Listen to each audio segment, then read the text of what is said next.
Wakizungumza katika kiwanja chao cha mazoezi huko Libani, nahodha wa timu hiyo Juma Rashid Hassan pamoja na mchezaji Fatih Mbarku Ali wamesema hatua ya mwanzo wamefanya vizuri na kufikia katika makundi.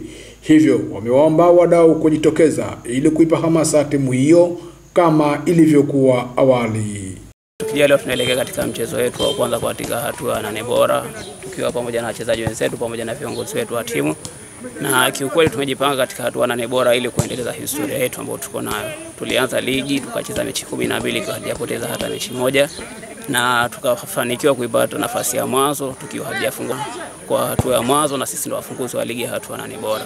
Tumejipanga kimazoezi, tumejipanga kwa kila njia kuhakikisha tunakwenda kushinda mchezo wa kesho. Mchezo wa kwanza ndio njia ya kuhakikisha kwa tunapata nafasi ya kupanda daraja la kwanza hadi kufikia tulipotoka.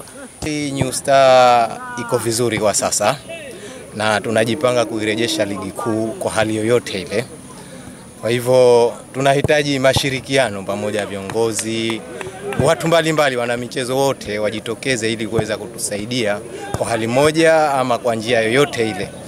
Changamoto iliyojitokeza zaidi hapo ni kupoteza shabiki, lakini pamoja na yote hayo tumepambana na kufikisha timu yetu 8 bora, na pia tunajitihada zaidi ya kufanya mazoezi na tutajitahidi tupandishe.